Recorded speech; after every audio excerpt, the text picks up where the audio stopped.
Parents మెచ్చిన university సంకల్ Chand Patel university, Gujarat.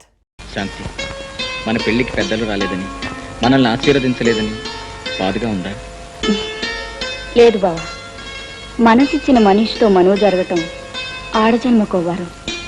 నాకు ఆ వరాన్ని దేవుడి సన్నిధిలో ప్రసాదించారు. ఇంతకంటే నాకేం కావాలి బావా?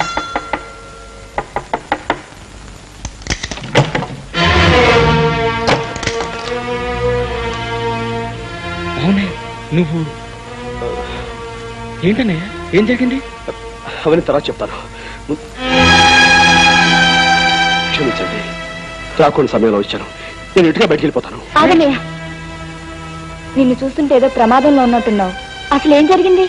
అదేనమ్మా, చిదానందం చేతిలో చిక్కుకున్న పసివాళ్ళని రక్షించడానికి వచ్చాను. కానీ వాళ్ళ మనుషులు, పోలీసులు నా ప్రాణం తీయడానికి నా వెంటపడ్డారు. నేనే గనక వాళ్ళ చేతిలో చనిపోతే ఆ పసి వాళ్ళకి ఏ దిక్కు ఉండదమ్మా. అందుకే వాళ్ళ నుంచి తప్పించుకోవాలని. మరేం పర్వాలేదు అన్నయ్య, నీకేం భయం లేదు. బావా, అన్నయ్యని ఎలా అయినా కాపాడుకోవాలి.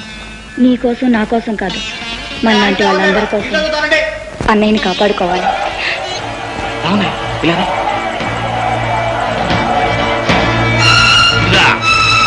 ఓ దొంగనాయాలుగాడు మా ఇంటిని తప్పించుకొచ్చాడు. మీ ఇంట్లో ఏమన్నా దూరాడా? లేదు బాబు, ఇటెవరు రాలేదు బాబు. అబద్ధాలు ఆడేవంటే నరికి పోగులెట్టేస్తాను. నిజం చెప్పు. నిజంగానే బాబు, ఇటెవరు రాలేదు బాబు.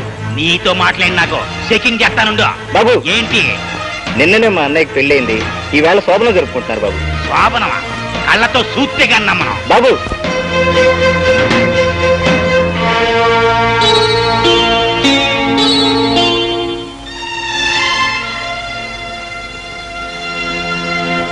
అడికి లేడుగానే ఈ చుట్టుపక్కల ఎక్కడో దాక్కుని ఉంటాడు. మొత్తం ఎతకండి. కనపడగానే నరికి అవతల పాడేయండి. ఆడికి ఆశ్రయం ఇచ్చిన వాళ్ళు కూడా నరికి అవతల పాడేయండి. ఎవడర్థం వస్తాడో చూస్తాను.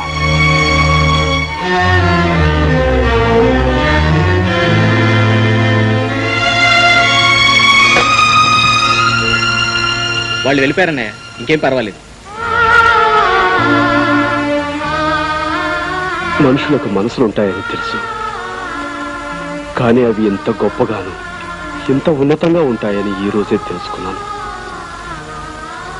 అమ్మా, చిన్నదానివి, నిన్ను చెల్లెనాలు, చేసిన ఈ గొప్ప పనికి తల్లనాలు నాకు తెలియటం లేదు. భర్తకి, బిడ్డకి తప్ప తన పక్కన మరెవ్వరికీ స్థానం ఇవ్వదు ఆడదే. అలాంటి పవిత్ర స్థానంలోకి నన్ను తీసుకుని కాపాడు నువ్వు నిజంగా తల్లితో సమానం. ఏమిచ్చి మీరు రుణం తీర్చుకోవాలో నాకు తెలియటం లేదు. అదే మాట అన్నయ్య, నువ్వు మా కోసం, మా పల్లె కోసం చేసిన సాయం ముందు, త్యాగం ముందు నేను చేసింది ఏ పాటిదన్నయ్య? నువ్వు 10 కాలాల పాటు చల్లగా ఉండటమే మాకు కావాల్సింది. అమ్మా, పవిత్రంగా జరగాల్సిన మీ మొదటి రాత్రి నా కారణంగా పాడైంది.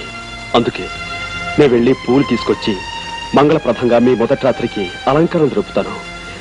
ఒక అన్నగా నన్ను తృప్తి పొందనివ్వండి.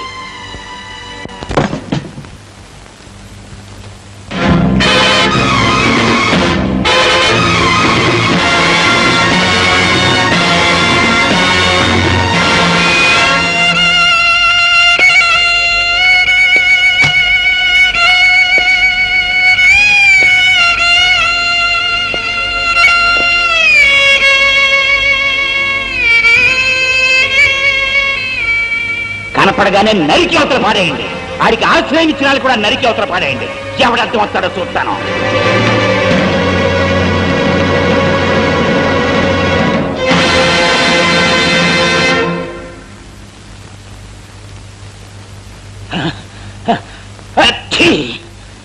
ఇవాళ పిలవకుండానే వచ్చిందేంటి తుమ్ము?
నేను వెళ్ళే పని సాధించి నీ కోరిక తీర్చాను.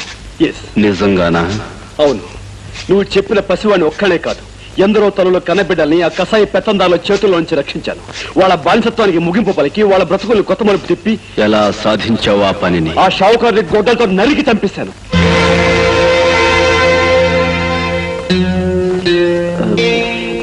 గొడ్డలతో నరికి అంటే ఆయుధం ఉపయోగించక తప్పలేదన్నమాట. నాకు మార్క్స్ సిద్ధాంతం తెలియదు, లెనిన్ ఎవరో తెలియదు. నాకు తెలిసిందల్లా మానవత్వం ఒక్కటే.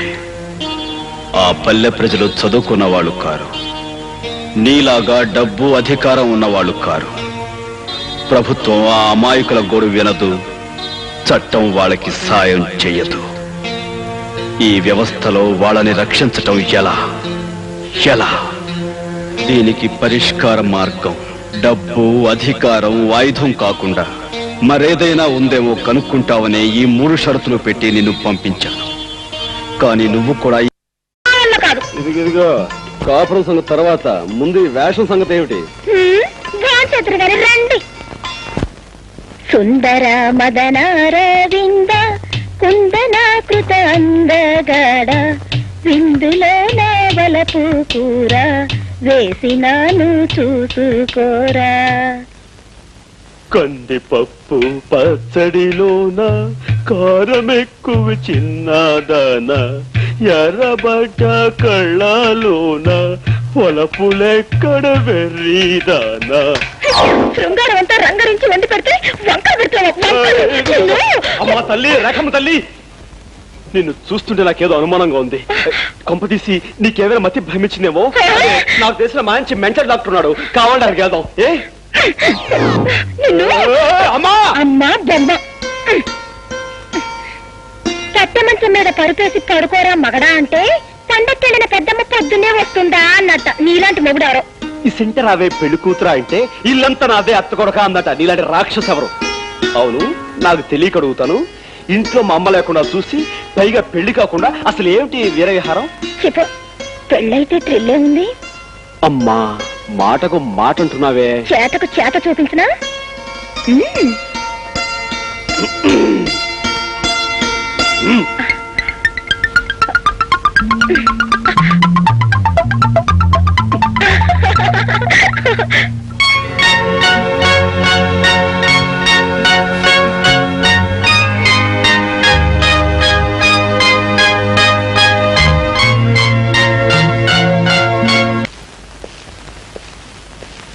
Good morning sir. పిలిచారట? అవును, గండ్రగొడ్డలకి ఉరిశిక్ష ఖాయమైంది. ఎల్లుండి ఉదయం 9 గంటలకే ఉరి తీయాలి. అలాగే సార్.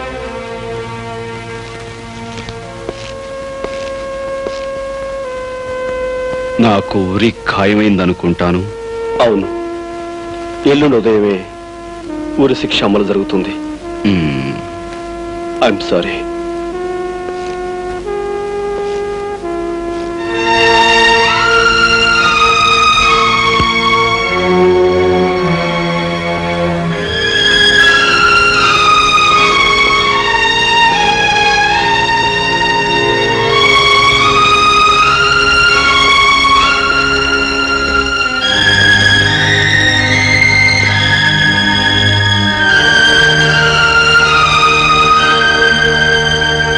బాబు, ఏమిటి అలా ఉన్నావు?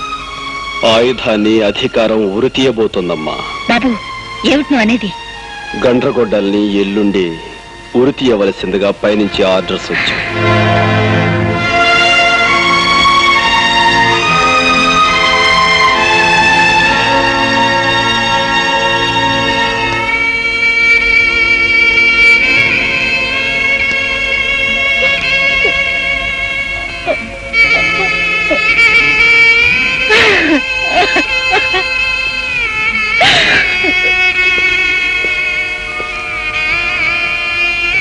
ఎందుకమ్మా అంత బాధపడుతున్నావు? అదే లేదు బాబు. నాకు తెలియదు అనుకున్నావా? గండ్రగొడ్డలు నాకు అంతా చెప్పేశాడమ్మా. చెప్పొద్దని నా దగ్గర మాట తీసుకుని నువ్వు తన తమ్ముడు అని వాడే చెప్పేశాడా? అమ్మా, ఆ గండ్రగొడ్డలి నాకు అన్నయ్య. అంటే వాడు నీకేం చెప్పలేదా? లేదమ్మా, చెప్పలేదు.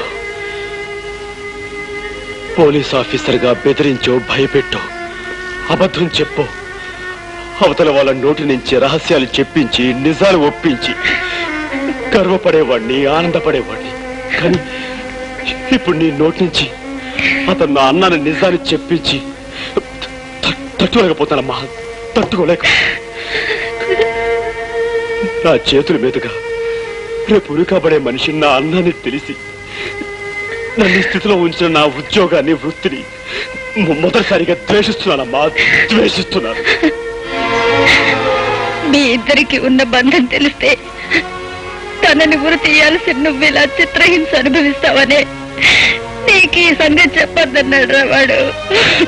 ఒకే తల్లికి పుట్టమేమిద్దాం, ఒకే నాణానికి ఉన్న బొమ్మ బొరుసుల్లాగా చేరువుగా ఉన్న చెరొక వైపు ఉండిపోయామన్నమాట. అమ్మా, అన్నయ్య మన నుంచి ఎందుకు దూరం అయిపోయాడు? ఎలా మరో దారిలోకి వెళ్ళిపోయాడు? అన్యాయానికి అధికారం, అక్రమానికి ఐశ్వర్యం ఉన్నప్పుడు న్యాయం, ధర్మం మీ అన్నయ్యలాగే అందరికీ దూరమై ఆయుధంగాను అగ్గిమంటగాను మారుతాయిరా. అమ్మా చెప్పమ్మా, నాకు నిజం చెప్పు.